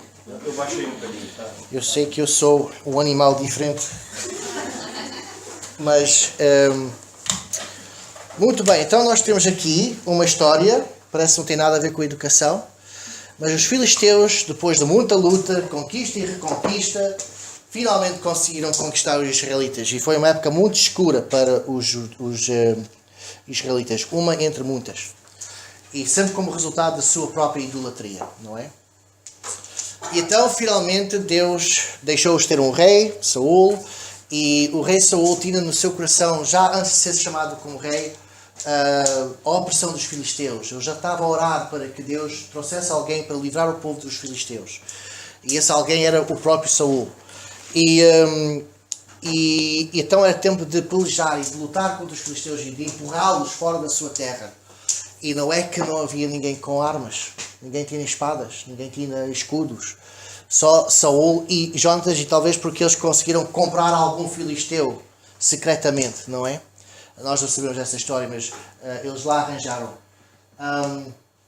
É o que se passa aqui em Portugal. E vou-vos dizer uma coisa que geralmente quando eu falo nisto, as pessoas ficam surpreendidas. Vocês sabem que em Portugal nós tínhamos 33 colégios evangélicos aqui. 33 colégios evangélicos em Portugal a funcionar. Há um pouco mais de 100 anos atrás. Bem, muito mais do que isso. Eles foram fechados há mais ou menos 100 anos atrás. Okay? Pelo regime de Salazar. Com a influência da Igreja Católica. Sabem, eu tenho este documento, uma cópia dele, alguns em casa, que um dos reis de Portugal, ao fim dos 1800, pediu ao Ministro de Educação da Escócia para vir a Portugal, passar aqui uns meses, visitar as escolas públicas, que não eram muitas, para avaliar o nosso sistema educativo e fazer sugestões para melhorar. E no seu relatório, ao fim desse relatório, ele não tinha muita coisa boa a dizer. No fim do seu relatório, ele diz: os colégios evangélicos, na altura chamavam outra coisa, colégios protestantes ou uma coisa assim, são o modelo a seguir. Se as escolas públicas fizerem como estas escolas fazem, vocês vão ficar no mesmo nível que a Escócia, em termos de educação. Foi essa a conclusão dele. Okay? E essas escolas foram todas fechadas, menos duas, e hoje em dia ainda existe uma, mas ela só existe porque ela abdicou-se do seu cristianismo. A escola é lá em Gaia. É lá em Gaia, logo no metro que atravessa a ponte, quem conhece lá no norte. Mesmo antes de chegar à ponta à direita tem lá a escola do... Caramba, está na ponta da língua. Cerco? Não. É qualquer... Cedro? Não. Qualquer coisa assim. Qualquer coisa assim. Depois, quando estou a conduzir para casa, é que me vai a palavra... era aquilo. Mas prontos. Mas é qualquer coisa assim, semelhante. É muito próximo disso. Exato.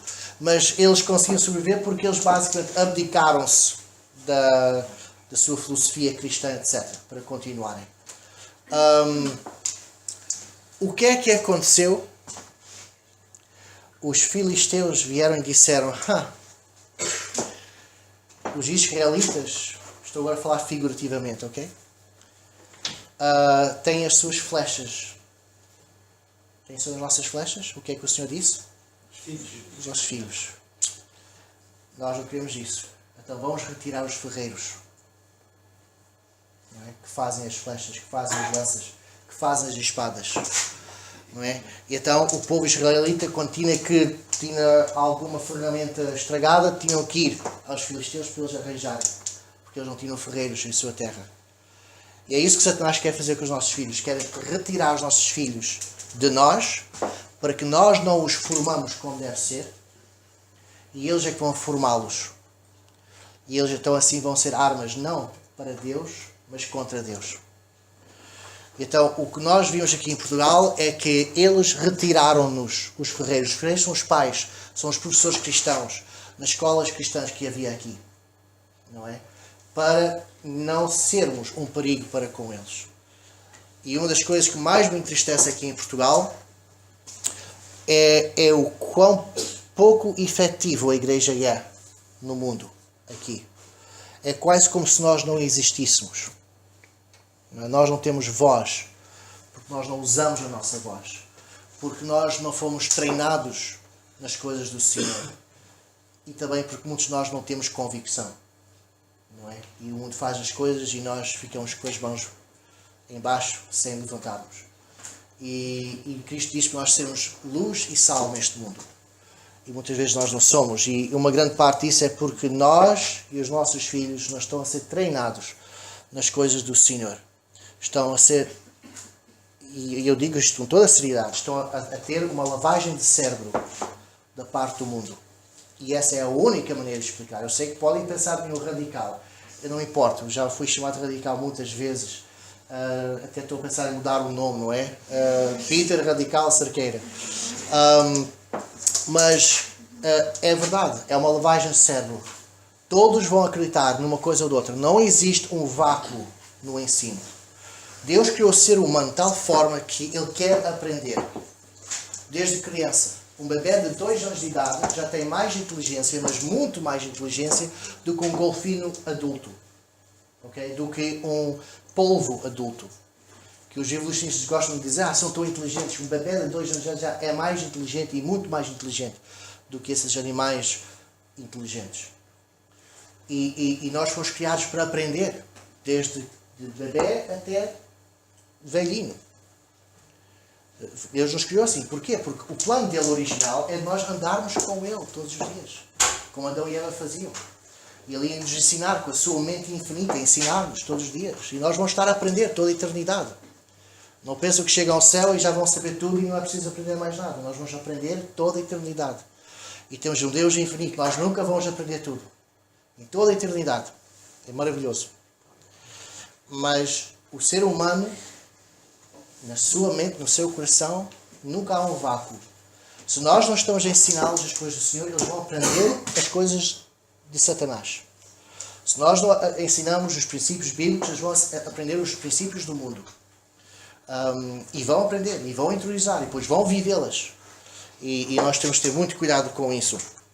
Vamos já passar para a frente, aqui os serralheiros. Já falei nisto, não é? Satanás que tirou os nossos ferreiros, nossos filhos são como armas, contra Satanás ou contra Deus. Tiramos mais de 33 colégios. É tempo de traçar a linha, não é? Nós não podemos deixar Satanás conquistar nem mais um campo de cevada. E esses campos de cevada são os nossos filhos. Eles não são coisa de valor mínimo. São coisas de máximo valor. Se o Senhor não voltar, todos aqui que são pais ou que estão prestes a ser, vão morrer. E o que deixam para estar atrás são os vossos filhos. Não é? São um tesouro imenso. E nós não podemos deixar Satanás conquistar. Eu não gosto de usar assim muitos filmes como exemplos, não é? Mas houve um filme que saiu há uns anos atrás que era O Senhor dos Anéis. Okay? Não sei quem viu ou quem não viu. Eu vi porque uma das minhas licenciaturas é em literatura inglesa. E O Senhor dos Anéis, antes de ser um filme, era um livro. Aliás, era uma trilogia de livros. Okay? E eu li, ainda como criança, também os 7 livros do C.S. Lewis, as Crónicas de Nárnia. E eu sabia que C.S. Lewis era um crente. E sabia que o T.R.R. Tolkien, não era crente, mas foi muito influenciado por crentes. E que nestes livros havia, alegoricamente, coisas cristãs. E enquanto que em C.S. Lewis a história inteira é uma alegoria cristã, com o Tolkien, secções eram alegorias. Quer dizer, não era uma alegoria extensa. E uma das secções, que é uma alegoria tão óbvia da Bíblia, é quando o grupo está a ser perseguido por um dragão. Okay? E a alegoria é tão clara que quase que não preciso explicar. Mas quem é o dragão na Bíblia? Satanás, não é? Então eles estavam a fugir. E estavam nas cavernas, não é? E depois há um grande abismo. E há uma ponte de pedra que liga um lado com o outro lado. E eles estão a fugir e a correr para o outro lado dessa ponte. E o homem que está a liderá-los, o Gandalf, não é? Que tinha assim alguns poderes, etc. A ficção, não é? Ele chega ao meio da ponte e ele sabe que o dragão está cada vez mais próximo deles. E que ele vai mesmo apanhá-los, não é? E vemos que o Gandalf, nesta secção do livro, representa Jesus Cristo. E o Gandalf vira-se, faz face ao dragão, coloca a sua vara e diz: daqui não passas.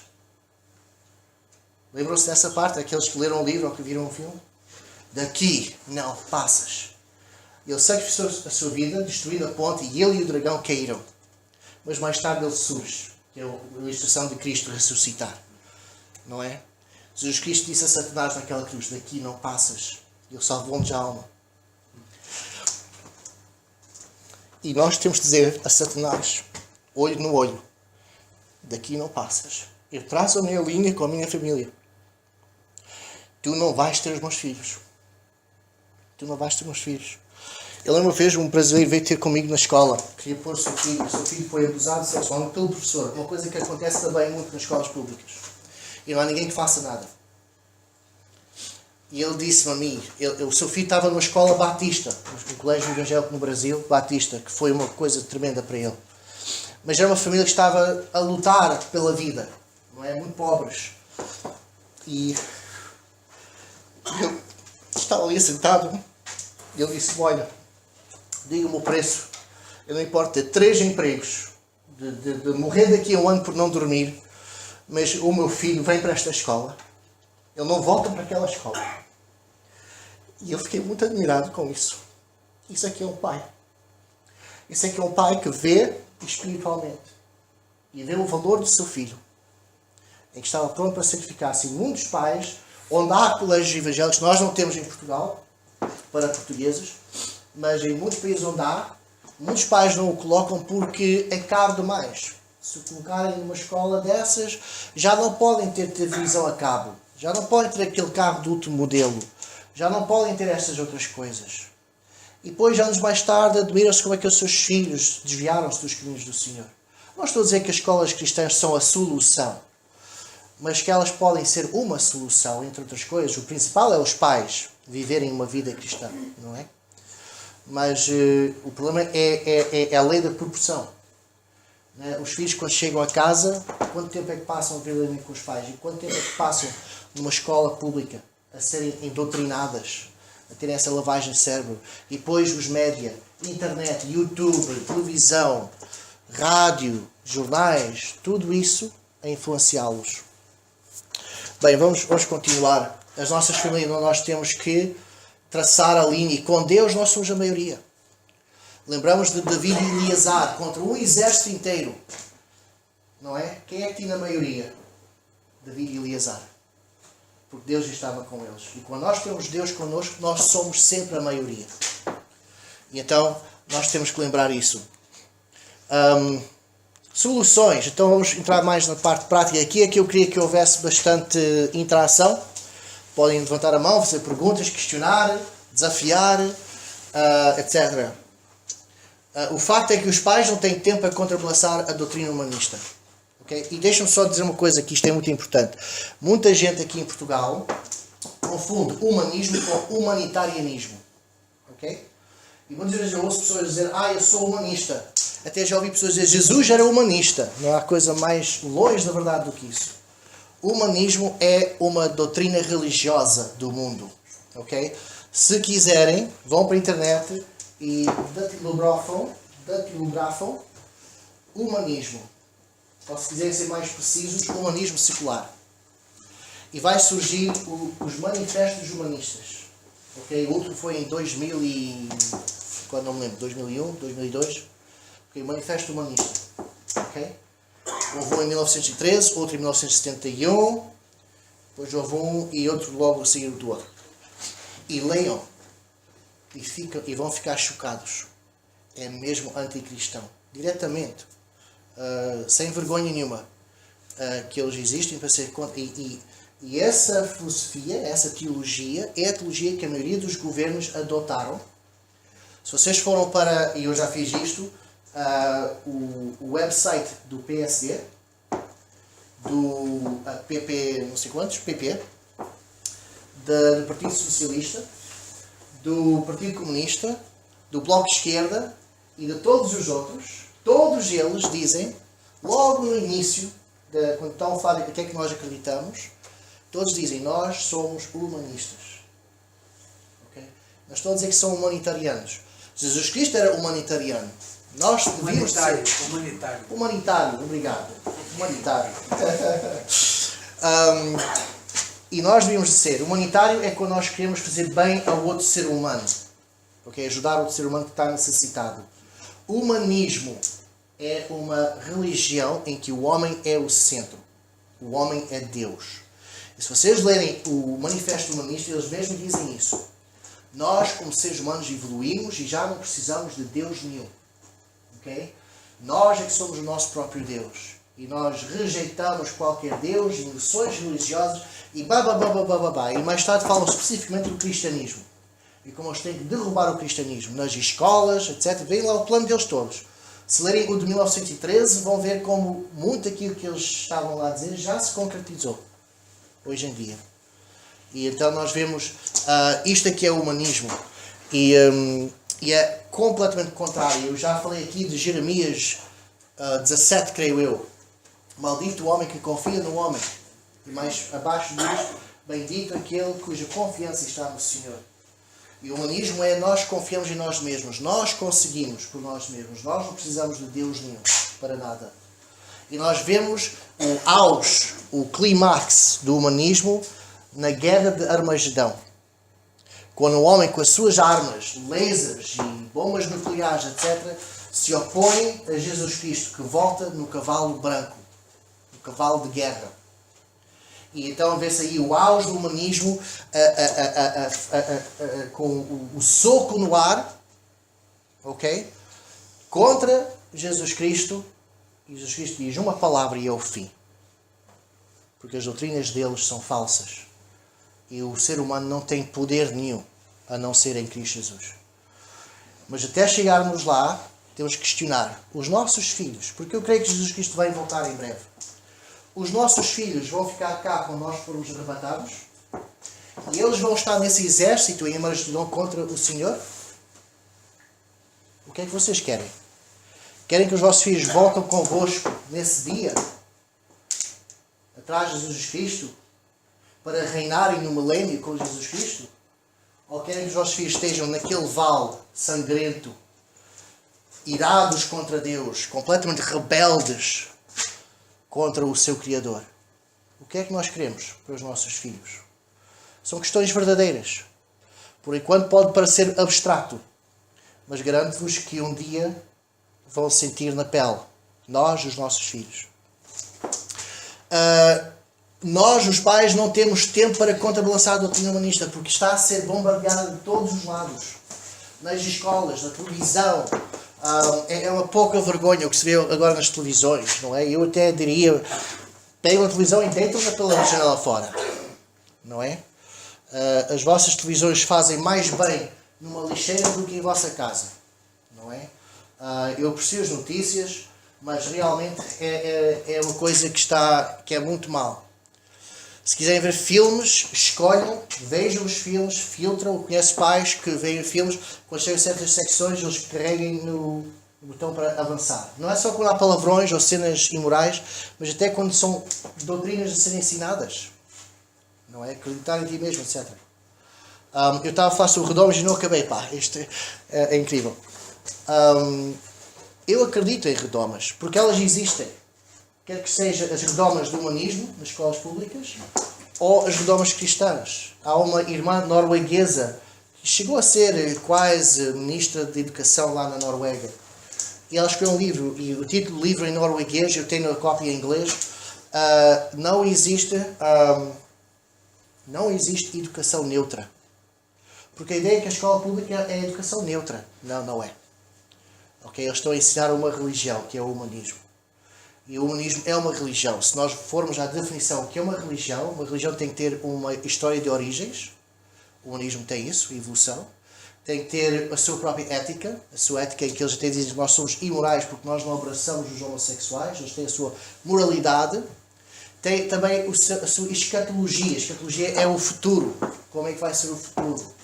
E o seu futuro aparece muitas vezes em filmes de ficção científica. Star Trek, por exemplo, demonstra o que é o futuro ideal. Não é que eles vão conseguir sem Deus. Não é?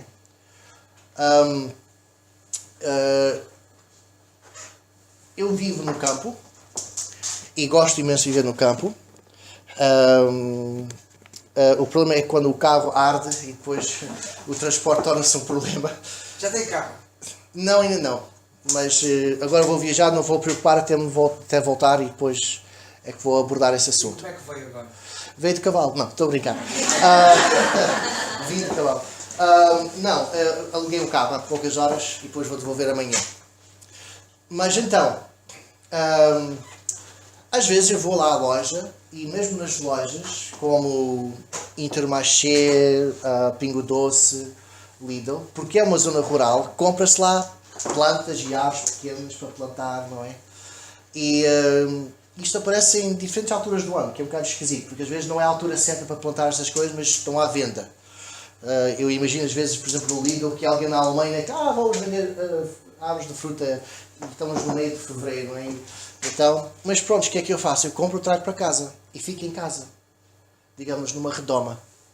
Fica protegida. Eu protejo do frio, da geada, da água, até elas estiver mais forte. E quando elas estão fortes, e já sei que elas conseguem, já estão equipadas para enfrentar o vento, e a chuva, e o frio, e o calor, então eu levo-as para fora e planto no chão. Jesus Cristo também chamou as nossas crianças que é plantas, rebentos, não é? Acho que não li esse salmo, é um salmo. Qual é o salmo? 127, acho eu. É. Sim. E então, que fala dos nossos filhos como rebentos. E os nossos filhos precisam de ser protegidos, não é? Numa certa idade, eles precisam ser protegidos de certas coisas do mundo para poderem crescer fortes em valores absolutos, valores de Deus. Quando estão mais velhos, então é a altura de expô-los a um pouco mais de coisas. É importante falar aos adolescentes. 128, obrigado. E então é importante expô-los a outras coisas. É importante, infelizmente, os nossos adolescentes têm que saber, e é melhor saberem dos pais do que do mundo, coisas sobre a imoralidade. Ok? Etc. É importante ensinar estas coisas a eles, não é? E consoante vão crescendo, nós vamos equipando-os com mais informação e vamos retirando mais e mais essa redoma. E eu sou crente nisso, eu creio muito de que, especialmente no nível secundário, uma escola cristã deve parar de proteger assim tanto os alunos, deve expô-los às filosofias do mundo, do sexo, de humanismo, etc., mas expô-los com uma perspectiva bíblica, não é? E então eles assim saem das escolas, vão para as universidades públicas e não perdem a sua fé, porque foram bem equipadas para essas coisas. Há escolas cristãs que têm outra filosofia, é uma redoma até o fim. Depois os alunos vão para a secundária e uau, aquela liberdade toda, aqueles ensinos todos errados, e eles acabam por perder a sua fé, não é? Então não é bom. Mas para diferentes fases de crescimento, as crianças precisam de ser protegidas. E depois, consoante vão crescendo, essa proteção para e começamos a equipá-los. Mas agora eles já têm essa força porque nós os protegemos e já podem lidar com essas coisas, não é? Ok. A igreja sozinha não pode batalhar os médias, escolas, etc. Eu vou ver se apresso isto, porque uma solução entre outras é os colégios evangélicos. Ok, vamos parar isso. Outras soluções, pais a viver em comunhão com Deus. Pais a passar tempo de qualidade com os seus filhos. Igrejas a investirem mais nas crianças e não só com os adolescentes. Um contínuo seguimento dos pais e da igreja quanto às escolas, isto é muito importante. Por exemplo, não só nos Estados Unidos, mas em outros lugares, no norte da Europa, quando escolas fazem decisões, vamos agora ensinar homossexualismo, as igrejas evangélicas levantam-se. Os pastores reúnem-se, oram juntos e vão e fazem frente às escolas, vão à sede do distrito das escolas e fazem queixa e lutam. E dizem, nós não queremos nossas crianças aprender isso. E há uma voz ali. Não é? Pode resultar em nada. Não é? Mas pelo menos eles sabem que nós somos contra. Muito bem. Portanto, eu vou só terminar com este versículo aqui. Que Deus disse aos israelitas. E que eu acho que se pode aplicar para nós hoje. Já vai dar com o cabo da vassoura, não é? Te tenho proposto a vida e a morte, a bênção e a maldição. Escolhe, pois, a vida para que vivas tu e a tua descendência. Então vocês têm essa escolha. O que é que vocês querem para vocês e para a vossa descendência? Querem vida ou querem morte? Querem bênção ou maldição? Escolham, pois, a vida, não só para vocês mesmos, mas para a vossa descendência. Não é? E isso é que é o que nós temos a fazer. E é uma escolha que nós fazemos. Se nós fazermos nada, então a escolha já foi feita. Não é? E a escolha foi morte e foi maldição. Para nós e para os nossos filhos. E isso é muito triste.